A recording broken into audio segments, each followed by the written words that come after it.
Welcome back, everybody, to another episode of Pay It Forward. My name is Sameh Soliman, and today we're going to be talking about your supporting information section of your AADSAS application. We're going to be talking about your resume, your CV, and your extracurriculars. This presentation is not only for dental students. It can also be helpful for anyone applying to any other programs such as optometry, nursing, medical school, podiatry, vet. It's also used for engineers. Any program that ends in CAS, this application, slideshow, and presentation also will help you for that. If your application ends in CAS, this application portal is provided by a company called 𝙬𝙬𝙳𝙬𝙬𝙬𝙬 International, and I looked it up and the layout is exactly the same. It's just some of the questions are asked in a different way pertaining to that specific program. So if you have any friends in any of these other programs, make sure they see this video.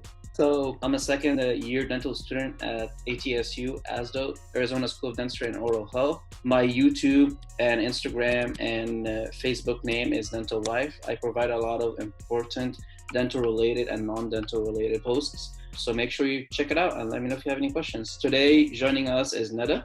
Hello. So hey everyone, my name is Neda Musavi. I'm an incoming D1 at Western U, so I'm really excited to start. I have an Instagram page. It's called Smile with Neda. I will be having a lot of content about applying to dental school, and then hopefully I'll have vlogs when I start dental school.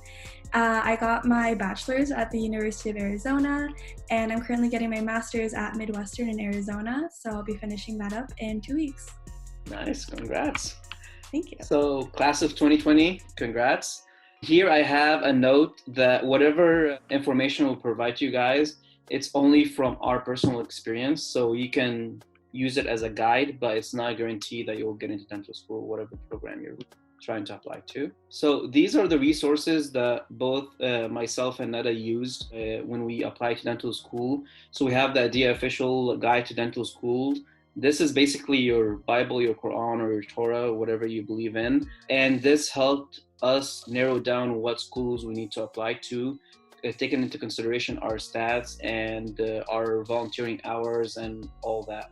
Most dental schools have pre-dental days. So I was the pre-dental director at ASDO, and that's where I met Neda. This right here is a membership that you pay for ASDA. It's the American Student Dental Association. And when you do so, you get reduced fees for any dental school that hosts any events. You get that at a discounted price. And they give you this book, and they also give you discount codes that you can use, I think, for Chad's videos and Crack the DAT. I used both of them, and it was pretty helpful. So it's kind of mirrors each other, both resources. So pick one and then just stick with it. I used it. There you go.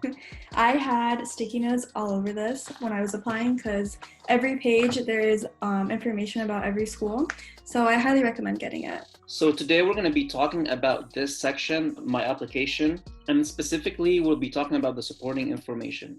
So the supporting information consists of 5 subsections: the evaluations, the experiences, achievements, license, and your personal statement. So when I say personal statement, the take-home message is you're trying to make a personal statement. Trying to get into dental school, make sure your first impression is the best. Also, when talking about your letter of recommendations, one of my mentors told me when you're trying to ask someone for a letter of recommendation, ask them specifically, would you be able to write me a strong letter of recommendation or a supportive letter of recommendation? And this within itself lets that person know that you're serious about this letter of recommendation. And if you come and ask me that, and I don't think I know you that well, or I don't think I can write you a strong or supportive letter of recommendation, I'm gonna decline the request. And it's good to get that out of the way from the get-go, because these letter of recommendations mean everything when applying to any professional programs. Before starting your application, be sure to read the instructions, because every mistake that you do, it will cost you money. And I have an overview in my previous video. I have a link to it up here, so make sure you check that out. The only thing I would add is to ask early. So usually based on the timeline of applying in May, I would ask in the winter quarter semester that you're in, and always go in person. I think that's really important. If you're not able to, so like right now, because we're quarantined, give them a phone call if you can. And if you can't reach them via phone, yeah, I would email them. So your resume and your curriculum vitae, your CV. So curriculum vitae means basically your curriculum. VT means tree.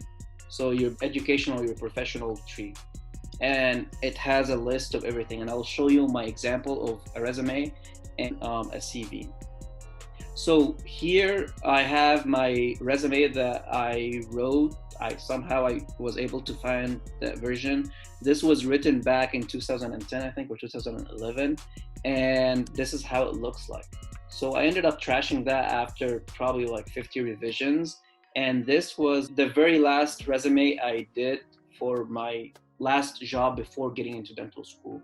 And it basically has the same foundational structure that I had in the very first resume, but I made it look cleaner, conciser, organized, and I managed to fit all the information into one page. Because as you'll see towards the end of the presentation, you're gonna know that I had so many jobs as a dental assistant, lab tech, and whatnot. So I wanted to make sure that I include everything from the beginning to the end. So I'm gonna read a couple things about your resume. So your resume should always be work in progress, such as what I have here.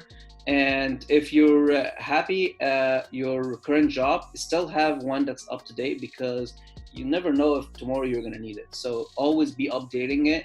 And a couple of things that I have here, I have the last revised date. That tells the employer that you're keeping everything up to date and you're very organized. A couple of things here, this basically says my mission, what I wish to accomplish at this job. Basically, I call myself Mr. Fix-It because I'm very handy dandy when it comes to anything that needs fixing. I have a couple of different priorities of skill sets in my toolbox, and I know that a lot of dental offices that I worked for were moving towards the digital age, so I included all the certifications that I had and all the experiences that I had with different dental programs and whatnot and softwares. Here, when you say your reason for leaving any job, make sure you put it in a very positive connotation. And also make sure that you say that your all your certifications, your CPR, infection control, and all that is all up to date. And then here you have references at the bottom. If people are not satisfied with these references, I just have a footnote that if you want any more or any other references, just contact me, and then I will be more than happy to provide more references. Also, in the very first, in the old resume here, I had my address, I had my phone number. I had just a lot of nonsense here. I ended up cleaning it up because I just put the city that I was in, or I included it in my email when I was applying for that specific job. It just looks way nicer that way. I can't stress enough how important a resume is, especially if you're taking a gap year after undergrad.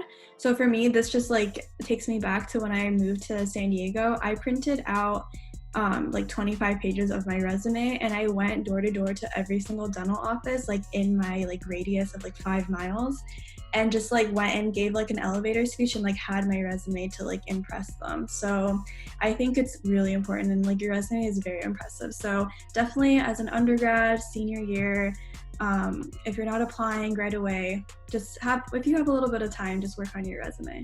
So when you say elevator speech, how long is that normal? Literally 30 to 60 seconds. Good elevator speech to impress the people, especially if it's a dental office or a dental technician. Yeah. And that's all you need. You're just basically trying to tell them, this is what I want to do at this job. Please hire me. And that's how it goes. Please. Yeah. So this is my CV. As you can tell, it's basically my history or my curriculum tree. And here it basically has the same setup that I had for my resume. It just has 2 extra sections. So the extra section is my volunteering and community service, and my personal life. I like to enjoy, I like cooking, playing soccer, so and so, because it's not all about your work, your school, and that's it. So the reason why I talk about the resume and the CV in this video is because these are the documents that I ended up sending to the people that were writing my letter of recommendations. And this, like, they know me on a personal level. I wanted to add the cherry on top because I think that made the strong letter of recommendation that they were writing even stronger.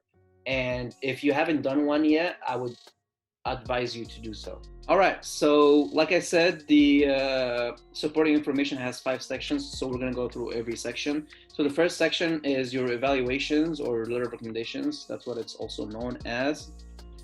So basically you have 4 maximum letter of recommendation requests, and it should be written by 1 person each. The alternative to that is you can have 1 committee letter packet and 1 individual evaluation written by someone else. You can only edit or delete requests that are in the requested or the accepted status. Once a request is set to complete, you cannot make any changes, regardless of whether you have submitted your application or not. Things to do before asking for a letter of recommendation. So ask, would you be able to write me a strong or supportive letter of recommendation, like I said before? And show all your extracurricular activities. Every little extracurricular activity that you mention, that will basically be more representative of the person that you are. And that's what you're trying to get at. And tell them, I need this by day and month. And if that's possible, then good. Then you guys have an agreement, and have a strong CV and resume when you send it to these persons that are writing your letter of recommendation. And at the end of the day, just be firm with your due date, because that's the whole point, because you don't want that person to be delaying your early submission of the application. But don't ask them 2 weeks before you have to submit too. Yeah, then that's don't do that.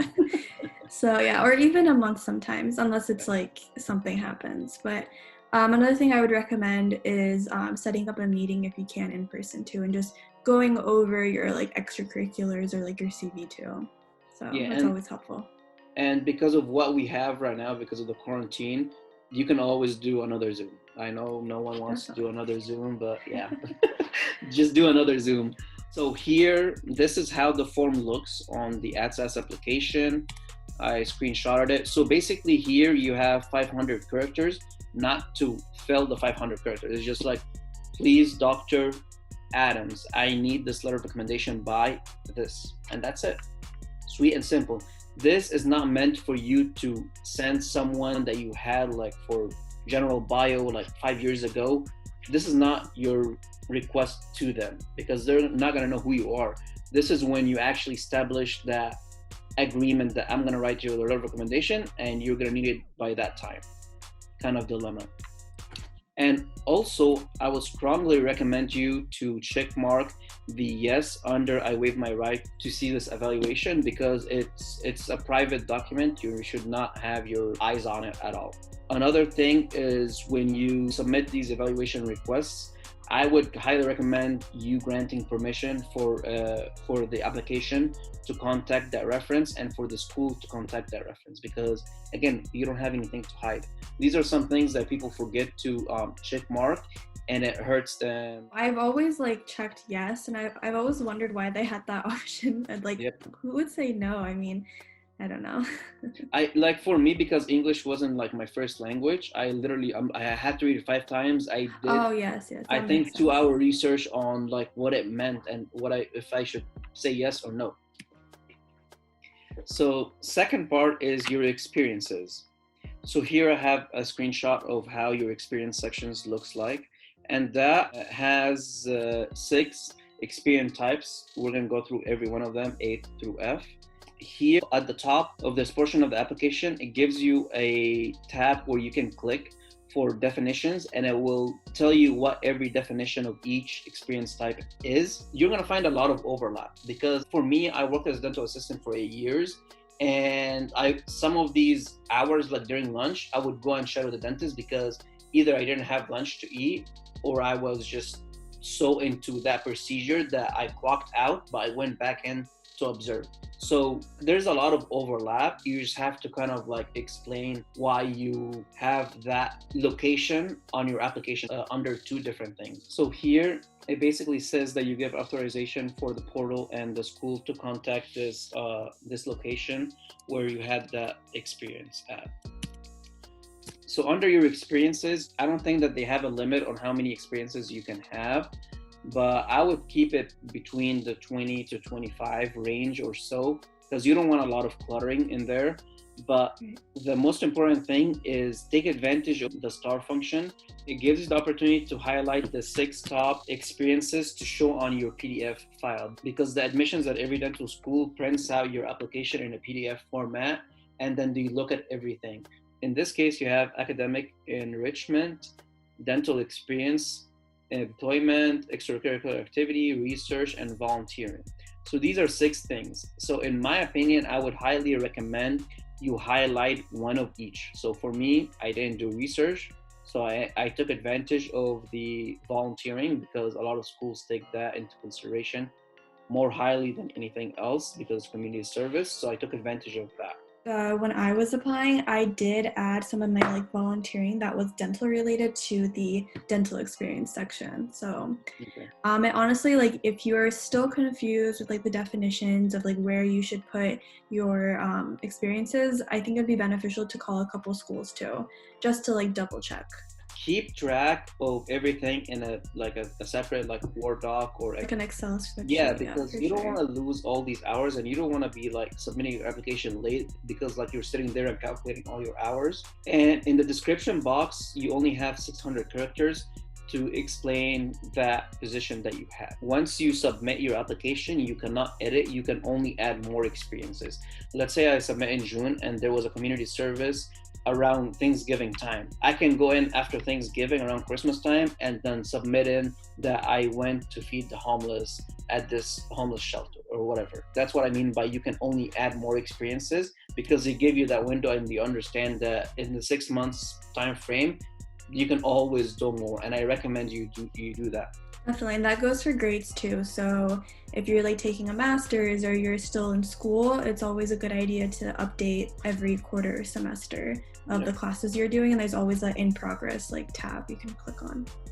So I think it goes completed, in progress, and planned. Make sure I believe so, yeah. Yeah, you fall into one of the 3. Another thing I wanted to add is, as Sameh said, the description is only 600 characters long.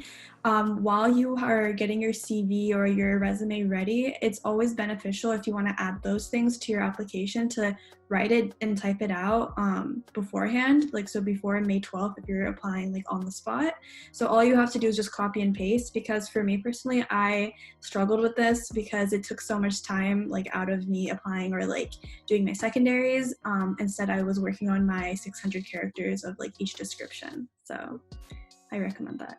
That's what I did with my CV, and that's why it's that long. Yeah. Because that's what I did. I wanted to make sure that I have everything. So all I do is copy and paste, and sometimes I was under characters or over characters, and I just modified it just very briefly. Yeah, being over can be kind of difficult because you want to talk about all the things you've done and how you love this. So it's always important to for that specific for the application where it's only 600 to have 600 or maybe less. When I applied, it cuts you off at 600. You can't even type anymore. Let's say I describe this position in 200 characters. That's it. You don't need to babble on and on, because the more you babble on, it's kind of whatever. So you don't need to fulfill the 600 characters. You just need to describe it as best as you can and then move on to the next experience. So here we're going to talk about the academic enrichment. So here I had all these academic enrichments, and these date all the way back to community college, undergrad at UCR. Here, my high school, I was part of Link Crew, ASB, and all that. The one thing that I like to highlight is CDA presents the Art and Science of Dentistry in Anaheim. So this is basically a convention, if you're a comic book fan, kind of like Comic-Con in San Diego, and where they have displays of all the high tech, the best technology in dentistry, and all the innovative stuff. So hopefully they have one of these post-pandemic, because I'm curious about all the PPE and all the stuff that they're going to be having. So I'm looking forward to that. All the shields. All the shields. Yeah. Like Iron Man. Yeah. So here, the one that I wanted to highlight is that, and you can see how it shows on your application printout. And it basically just says who your supervisor was, your location, address, employer, and then a description. Right. So for me, I added a few of my academic enrichments. I didn't go all the way back to high school, but in undergrad, I was part of some STEM club. But some of the things I did while I was applying during my gap year, I attended a lot of pre-dental days. So one of them being at AADSAS preview day. So that was when I went to Western, and phlebotomy technician. So during senior year, before I graduated, we had this course. And at the time, I thought I was going to be a phlebotomy tech because I thought I was staying in Arizona, but we ended up moving to California. But anyways, I thought it'd be a cool opportunity to kind of like enhance my like manual dexterity, because there is a section on the application where it actually asks you like, what have you done to like improve your manual dexterity, of like you play instruments, or like you do something like you suture, or like you're good at sewing. So for me, I put phlebotomy technician, and it was actually really fun, and I'm not afraid of needles anymore. So That's awesome. glad I did that. That's awesome. You guys are gonna have STEM lab once you start dental school. Yay. That's fun stuff. Bring Make it sure in you my pick a mouth. good partner. Oh, okay. So to elaborate on the manual dexterity section, for me, like I included just like random things. Like for example, I would fix computers, laptops, PCs, iPhones, you name it. Since I was a kid, like all the toys that my parents would buy me, I would take them apart and put it back together. So just kind of like my intuition is just to kind of like fix things. And I talked about that because I think that's something that made my application stronger, because I'm really good with my hands. The pre-dental days and the preview days, almost every dental school in the nation has these types of events for pre-dental students, or even sometimes they're even called like open houses. So Right. if you're in that area, or if you can travel, let's say like in California, you can come to Disneyland, and then there's like 3 schools around Disneyland. So you can make a weekend out of that and travel, have like a mini vacation. So take advantage of that. Next, we're going to talk about the dental experience and shadowing. So here, like I said, I have 8 years experience as a dental assistant. So I worked as a lead office RDA, and I worked in GP, general practitioner.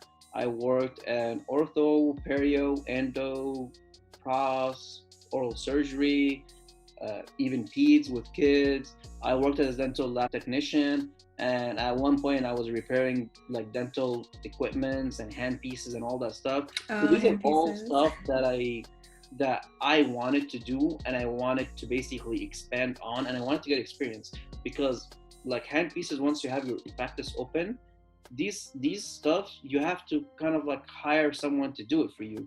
So I was basically, instead of the dentist that I was working at hiring someone, I would watch YouTube videos and I would do it for them, because I wanted to kind of like play with it. So I worked for private and corporate dentistry. So I had that experience. I was also marketing and social media for some of the offices that I worked at. And I was a dental assistant extern right when I graduated my dental assisting program. And under shadowing, I shadowed the pedodontist that I was working for. And the days that I was off, I just wanted to kind of like get more experience, and they were doing sedations. So during the sedation days, I would go and observe them. Okay, so for my section for dental experiences and shadowing, I was a dental assistant for about 2 years in San Diego, and I was working in another dental office as a marketing and social media advertising person, where I would make like flyers and I would kind of advertise the practice, not only through social media, but also like in the community. For shadowing, the first place I actually shadowed was in Iran. In 2013, the summer, I went to Iran and I realized I wanted to be a dentist. So that was very exciting. So when I came back though, I just started shadowing my general dentist, so our family dentist. And he had an associate too, so the days that he wasn't able to work, I would shadow his associate. And then like through undergrad, because I was in my pre-dental club, we had a lot of guest speakers, and most of them were general dentists, so I would always network with them and ask them if I could shadow. So the reason why I have 4 is that I have about 4 general dentists that I shadowed. I was able to shadow oral surgeons, cosmetic dentists, and one of my favorite places was at El Rio where I was able to shadow a general dentist. So that is what my description is about. So if you guys notice here, and the reason why I have this presentation side by side is to show you 2 points of view. Like Netta's path was different than mine, and at the end of the day, both of us got into dental school. So if you guys compare both of them, I had 8 years, she had about 2 years of dental assisting. So for me, I already stacked up the hours of just being in the dental environment. So I really didn't need shadowing. And at that time, I got the certification, I got the license to be a dental assistant. So why not make money? So that's why I took it easy on the shadowing, because I was working, I was getting the experience. Yeah, I went pretty hard in undergrad for shadowing. That's like what I did for most of my hours. And then when I moved to San Diego, I focused more on just working in the office. All right, employment. So this is basically what I had in the last slide. I also worked as a travel assistant. So some of the offices that I worked at were like multi-office that were owned by one dentist. So I would travel depending on how busy one office is versus the other. So like the pedodontist that I worked for, I think he owned at that time, I think he has more now, he owned 10 pedo offices. So I would literally just travel around whichever office he wants me at, and then he was paying for gas. So that was kind of like extra money for me. And it was good. And like throughout my 8 years of experience, I wanted to work with as many dentists as I can.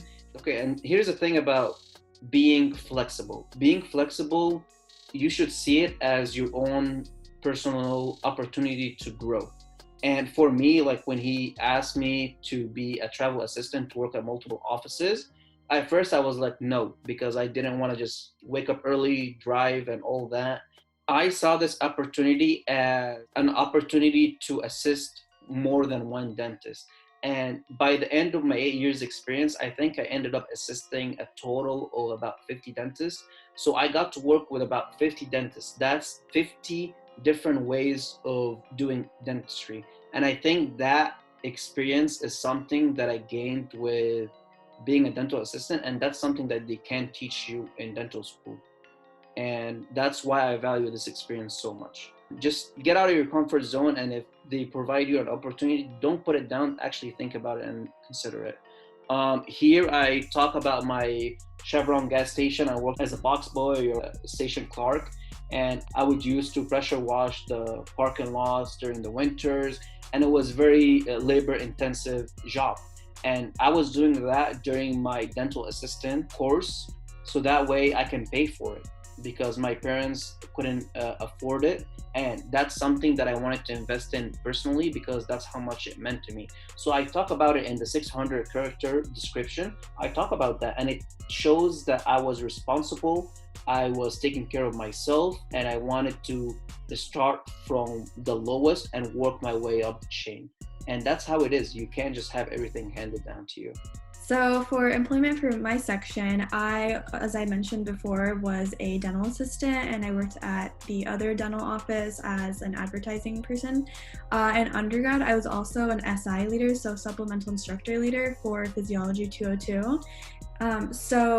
What I had to do was attend the classes and to make sessions about 3 times a week for the students. So instead of tutoring the students, I was facilitating the class, and I was trying to make it very interactive with the students. And personally, for someone who kind of struggled their first year with their sciences and learned how to study, I really tried to help the students who were in my position and really show them like study skills and ways they can implement those skills into their, not only that class, but their other classes as well. I also worked at Swarovski's for about, I think, a little over a year during my gap year. And this was kind of similar to what Sameh was saying. I was not financially stable, and I was working not only at Swarovski's, but I was also a dental assistant. So I was working 2 jobs, and it was because I was saving money to pay for like my rent for my master's program and like a few other things, because my family wasn't financially stable at the time. So that is something that not only did I learn a lot because of the whole customer service value that working in a retail store or like a jewelry store gives you, or even a gas station. I also learned like a lot about like people skills of like every scenario I can think of like happened at Swarovski's. So like from the nicest person who like walks in to someone who just had a horrible day and they just like let it all on you. I think it's really important to like be aware of like how to interact with these people, because at the end of the day we're going to be dentists and we're going to be working with people. So having that communication skill and that bedside manners and customer service skills is really important, because the point is that the person is leaving the store happy and you want your patient to leave your office happy. So yeah, that was a very interesting experience that I did that I learned a lot actually. So I told you guys in the previous video, I ended up failing college algebra. I got an F in it, and then I ended up taking it again. So when I took it again during that 2 months period, 3 months period between the first time I took the course and the second time, I studied the material over and over again. I made sure that I understand it. I ended up taking it again, and I ended up acing the class. I got, I think, a good 100% in the class. And in the meantime, I was working as a tutor, not paid. I was voluntarily tutoring other people that were struggling. And I ended up talking about that in my application, because under the academic enrichment, because that served as a justification or an explanation why I got an F and what I did about it to get the A. So when they look at your application, they look at it holistically. And like people in admission, they're smart people and they can connect the dot. And they're like, okay, this guy is a genius or this girl is a genius because she or he talked about that, and they made sure that they justify or explain what happened there. It's good to bring it up prior to the interview, because sometimes you're under a lot of stress and pressure. You don't want to say the wrong thing during the interview. So just a side note. Extracurricular activities. So I did Rubik's Cube Club, working with your hands. I described how that improved my manual dexterity and just my thinking, my thought process, my focus, how fast I can get a job done. And so it was random. I did chemistry club because I wasn't that good at general chemistry. So that was me taking out time to improve or enrich my application. I also did rhythm and brains. It was a very unique club that was started by one of my friends, 𝙬𝘲𝘸𝙳𝙬𝙬𝙀. She's in medical school right now. And the reason why I brought rhythm and brains is because she plays musical instruments, and she was a neuroscience major. So she wanted to basically intermix both of them. So that club was dedicated to teach people how to play a musical instrument and go to homeless shelters and bring food and play for these homeless people. It gets very psychological because it helps people that are homeless have a better life, because you can't provide them a home per se, but you can make their lives a little bit more doable. I was also part of the chess club at UCR. I'm very analytical. I always think like 10, 20 steps ahead. And that mentality helped me a lot, because when I was working at multiple jobs at the same time as dental assistant, or when I accepted the position to be a travel assistant, I was looking down the line like 10 years after I graduated dental school, what I wanted to do or how much experience I wanted to have by then. So kind of gives you long-term vision playing chess. And for example, like this Pay It Forward video series, I have already 20 videos planned ahead. And that's the kind of mentality that playing chess helps you with. And if you haven't played chess, I highly recommend it. So a few of my extracurricular activities were I worked in a lab in undergrad. I think it was my junior year. I was a part of a few clubs in undergrad. So I was part of the Pre-Dental Society and I was vice president. Highly recommend, if you're part of like a dental club, try to join the board. When I moved to San Diego, I was part of UCSD's PDS society, where we did student-run clinics, about 7 locations in San Diego, so it was really fun. And in undergrad again, I was part of Flying Samaritans, where we go to Mexico once a month to set up a clinic, and I was the director of dental recruitment, so that meant that I was like the liaison of connecting the dentist, or like going to different dental offices and getting supplies that they were donating, and a few other things between. So research 60% of the time, it works every time. I didn't do any research, so moving on. So that's actually like okay. So for me, I didn't do that much research either. I did research for about a year in a lab, and I was able to get credit for that in my undergrad. So that was kind of a bonus because I think research is amazing, but it's not something that I want to invest my time into. So there are plenty of dental schools that will consider research as a priority and other ones that don't. So it's totally okay if you don't. The second thing that's on the PowerPoint is tongue-tie laser surgery. So currently I'm in a master's program, and instead of doing a thesis, we have like this research project that we're doing. So we're not like going in a lab, but we're doing these annotated bibliographies. And at the end, I have a poster presentation that I'm doing. So with partners, so that's kind of the amount of research I've done in the last few years. So it's okay if you've done minimal or you've done a lot, like that's awesome. So don't worry about it too much. We haven't done any. So that's why I'm doing these types of videos for you guys, to show you a very diverse pool of dental students and their journey to get into dental school. It's completely different. There is no right way to do it, but there is multiple wrong ways to do it. So for me, I didn't do research because for me, research was such a commitment, and I already took so long to get my undergrad done. It wasn't my primary focus. I didn't want to be committed to research. I wanted to do other things. I was working 2 jobs. I was going to undergrad. I did my undergrad in 6 years and all of that. So research wasn't an opportunity for me. So when I applied to schools such as, for example, UCSF, I know they're very research-based. And right when I applied, I got rejected from there. So that's what I mean. When you do your research about dental school, make sure that you look into the dental school and their needs and wants, and make sure if it's a research dental school, know how much research they need or want you to have prior to even applying. Because if they're hardcore research institution and you didn't do any research, then don't be surprised if they don't accept you. And just think of the cost too. Like you're applying, there's primaries, there's secondaries. So usually they might reject you after your secondary. So just think of the cost too and see like if this is the school for you. All right, so volunteering. So here I volunteered at a lot of community service events. So I did CDA Cares, so California Dental Association Cares. This is basically a biannual clinic that is done throughout the state of California. And they do one in NorCal, one in SoCal. And it's open for literally everybody. So whether you're a patient or you're a volunteer from another state, some of these clinics are done around the Anaheim area.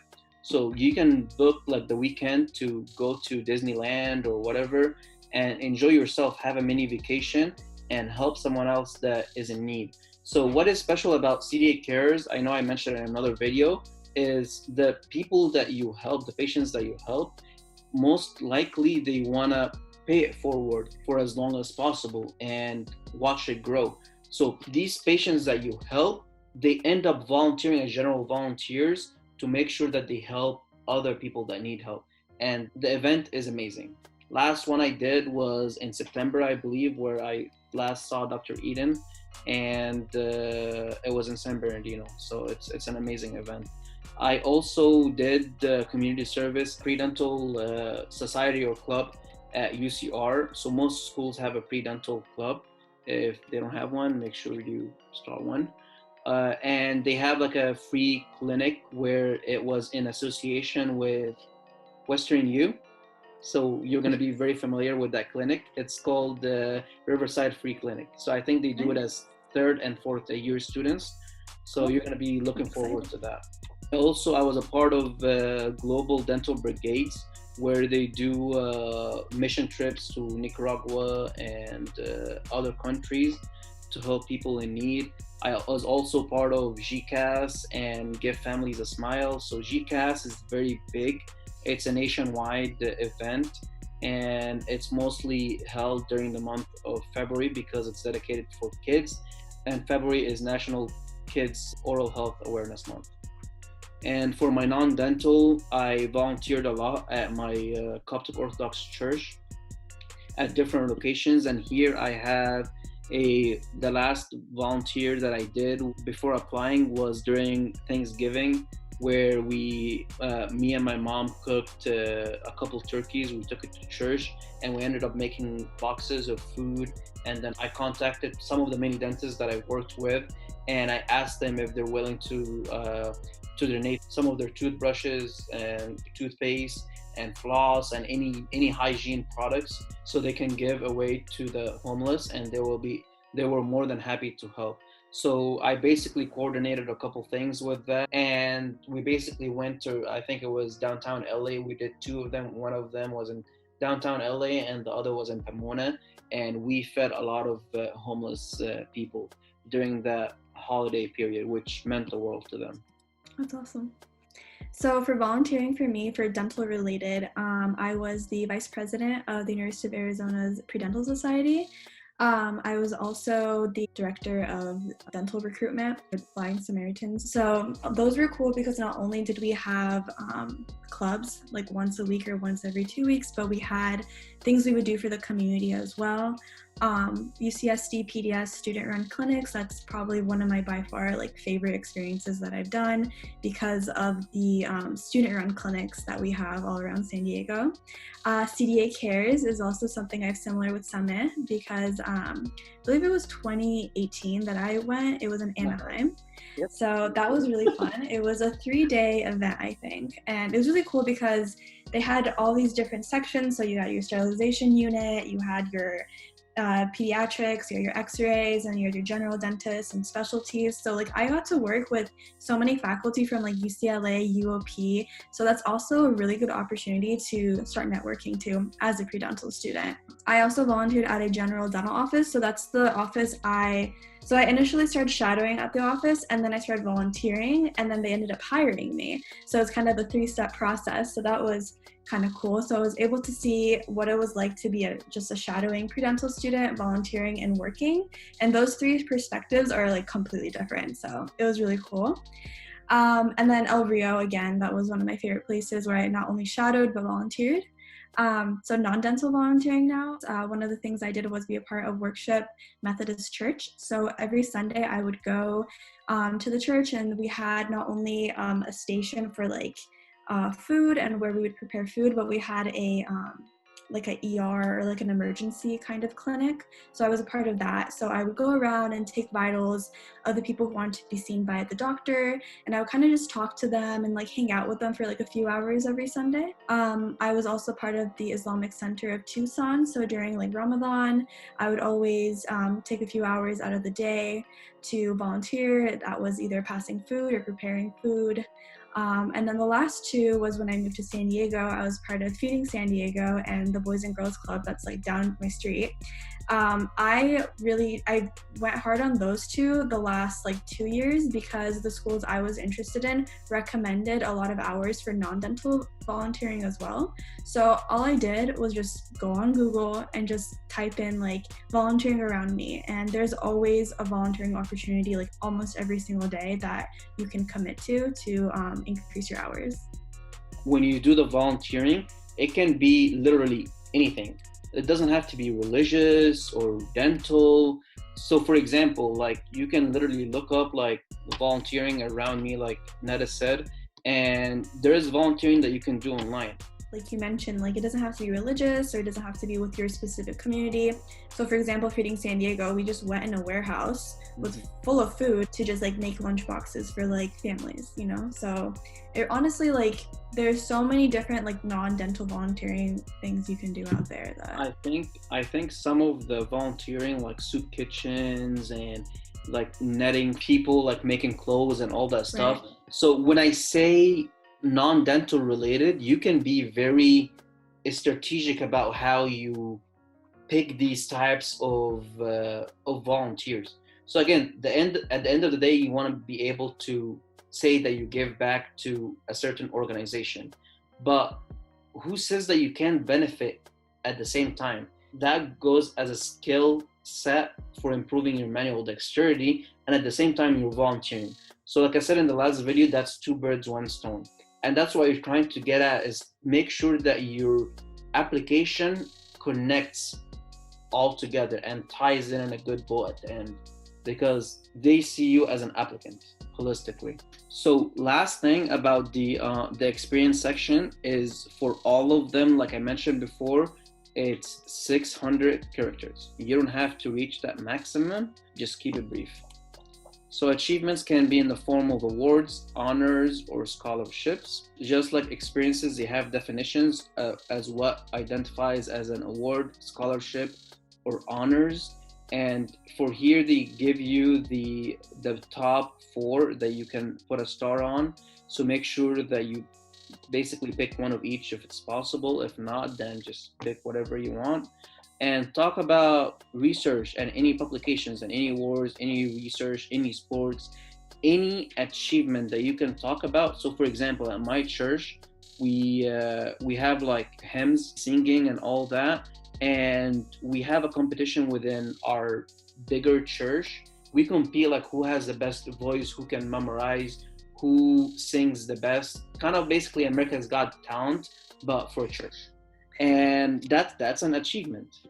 So again, this section you cannot edit once you submit the application. You can only add more achievements. So my achievements, I got a couple awards in undergrad. I got the president lists a couple times, the dean's list, and I also got Superior Academic Achievement Award from Phi Theta Kappa Honor Society. So here I got a scholarship, Excellence in Education Scholarship from Victor Valley Community College, where I attended, and in the description I basically described what that scholarship meant to me and how like it doesn't ask you how much you got in a scholarship because that's irrelevant. I said that amount that was provided to me helped me financially because I was supporting my own education throughout undergrad. So my award section is not as impressive as Sameh's, but I did get a few dean's lists and president's lists as well, but I just didn't have them. All right, no worries. Another thing I added was outstanding achievement in Persian studies. So in undergrad, and honestly, like ever since I was born, I was always involved in like my Persian culture, and like I tried to be in like Persian club or just learn more about like my history and whatnot. So I was awarded the outstanding achievement in Persian studies. Mabruk. Merci. All right, so licenses. So here they give you a couple options. So registered dental hygienist, CDA, certified dental assistant, which is also registered dental assistant. That means the same thing. CDT, which is certified dental technician, and other licenses. So again, these can literally be any type of license. It can be CPR, dental related, it can be radiology, phlebotomy, such as yourself, plumbing, and so on. So make sure that when you're doing these licenses, if you have a picture of your license or a proof that you got the license, make sure you scan it or photocopy it and include it in your application. In the previous video, I'll have the link for it up here. I talk about the license and how many like achievements or license that you have. If you have pictures of it or you can scan it, that thickens your PDF file that they print out for you. And I think for me, I had like, I think 6 or 7 licenses and whatnot, and I included every photocopy of it. And that basically gives them like 10 extra pages to look at. In my opinion, I think that stands out. So here I have my CDA, RDA license from California. I have the Basic Life Support BLS CPR certification, the ultrasonic scaling certification, cornea polishing certification, sealant certification, infection control certification, and all that basically wraps up in a bundle known as the RDA license. And here it says like what I'm allowed to do and all that. And I think I forgot to add radiology certification here, but yeah, it says it right here, but oh well. So for me, I don't have as many, but I also have a BLS CPR certification too. I don't know if I added that, but I got it like over a year ago.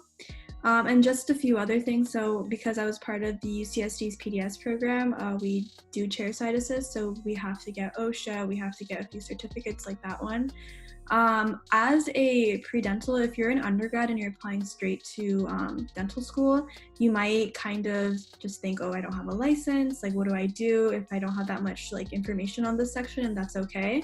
If you have like a CPR certification, why not? And that's honestly it. It's not like a specific area where you have to add a bunch of things, but if you're like Sameh, who was a registered dental assistant for a few years, that's awesome. Like, have all that. That's very impressive.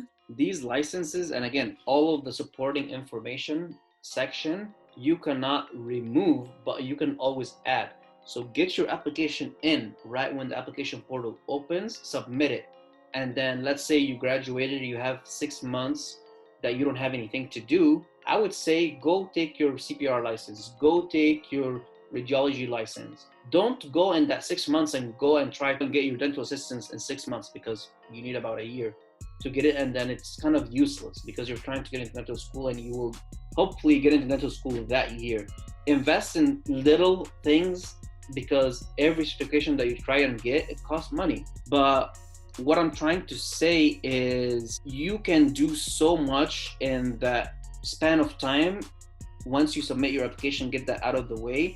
There is something that probably not a lot of you guys know about it, but once you graduate dental school, you will have plenty of, is CE courses, continuing education courses. And that stuff, there's always free CE courses. If you literally type in Google free CE or continuing education courses, you can download so many and take the quizzes, and at the end it will give you a certification. I'm curious about what tongue-tied research Netta is doing. I can go and look up a CE course for that, and once I submit my application, I can do a continuing education course, get the certification, upload it on the portal, and now I got something as a license or a certification or as an experience. Hopefully that makes sense. So there's always more that you can do to improve your application. So personal statement. So again, it's 4,500 characters. The responses appear exactly how you type them. So if you have all these alternating letters or all caps or all lowercase, it's going to appear just as you submit it. So please don't have like can'ts and won'ts and don'ts and all these crazy apostrophes in your application, in your personal statement, because that's going to throw the reader off and it's going to be an automatic rejection. For me, I had about 20 people proofread my essay, and I think that served me very well. I had people from different backgrounds, people that spoke English, Arabic, people that were in the medical field or dental field, people that worked as an English teacher or whatever. I just made sure that my personal statement was read by as many eyes as possible. But at the end of the day, I wanted to make sure that the amount of feedback that I got wasn't too much, where at the end of the day, it wasn't even my personal statement or my voice, because they sense that and they want to be able to, this guy had this personal statement, but he presented during the interview like this. It doesn't match up. So that's what I'm saying. Don't overdo it. Just do it enough and you will know when you have a good personal statement. The prompt for the personal statement is, please explain why you want to pursue a career in dentistry. Hopefully you have an answer to that by now, because last thing I want you to do is to start dental school, finish dental school, and be hating it, because that's not the intention of anybody, whether it's admissions or your family. So make sure you're 100% committed to dental school. And once you submit the application, you cannot edit the personal statement. It's finalized. Even if you're passionate about dentistry and you're obsessed with it, it's a difficult statement to answer because of all the experiences you've done and all that stuff. So always talk to someone, brainstorm, write it down. I believe Sameh is going to have a video on that in the future, so definitely watch that. And yeah, no, that's it. To be continued. So make sure you tune in to the next video.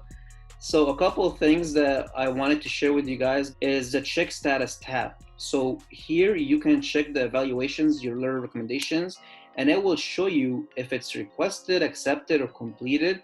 And it will actually, at the end, once it's completed, it will show you the process it took for it to be completed. So make sure that you always go there and check it. And also down here, download your application, because all these pictures and screenshots that we had is from our personal application.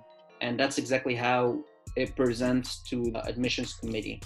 And lesson learned, first time I applied to dental school, I didn't download anything. I didn't even see this tab because I wasn't looking for it. When I was applying again the second time, I had to start everything from scratch. And that really sucked. And that's why, just in case you have to apply again, I would just download it for your records. So best of luck, and please remember to pay it forward. I started this series, and I will always keep saying this, to make sure that I help and serve as many students as possible. And honestly, I find pleasure in helping other people, and it brings me happiness. So hopefully it does to you as well. And if you found this video helpful, share it, subscribe, comment, let me know what I can do to help or what I can do to improve and help someone else. That's all I ask of you. So the first time I met Sameh was about a year ago at AADSAS Pre-Dental Day, and I'm really happy I met him because his pre-dental page on Instagram was so helpful for me, not only while I was studying for the DAT, but like applying, and like every time I had a problem, he was always messaging me back, and like he was very helpful. So, and that was last year when I applied. I've applied a few more times in the past, and I didn't have a resource because there weren't that many like dental platforms at the time, and it was kind of a struggle, but thanks to like social media, things are great now. So now that I'm entering dental school, not only do I have a dental page, but being part of Pay It Forward, I think it's awesome that we're making these videos to help you guys, because like Sameh and I mentioned before, we didn't have these resources when we applied. So as long as it helps one of you guys, we're happy. So don't forget to pay it forward. When I met you, you kept thanking me like nonstop. Thank you, thank you, thank you this, thank you that. And like my response was always the same. I'm like, don't thank me, just whenever I need you or whenever I need your help to help someone else, because I'm not available 24/7. And I know my limits and I know what I can and can't do. I'm most likely I'm gonna be sending someone your way to help once you start dental school. And here you are. So thank you for keeping your word and keeping your promise and paying it forward, because this would not be possible if it wasn't for everybody that's a part of this mission. So I'm very thankful for you guys. Thankful for you. So here we have the Q&A. Please add them in the comments section. And if you have any questions, I have my contact information here. And as you see, I'm all over social media. So literally all over. Yeah, you can't miss me. TikTok, TikTok, everything. And Neda's information is at the beginning of this video, so go check that out. And her Instagram is at @smilewithneda, so make sure you give her a follow and ask her questions. She's probably better than me because she went through the ringer as many times as me, and honestly, helping her also helps me to better help everybody else that needs help. And thank you guys for everything, and pay it forward. See you. Thanks, guys. For the payment. Bye. There's so much strength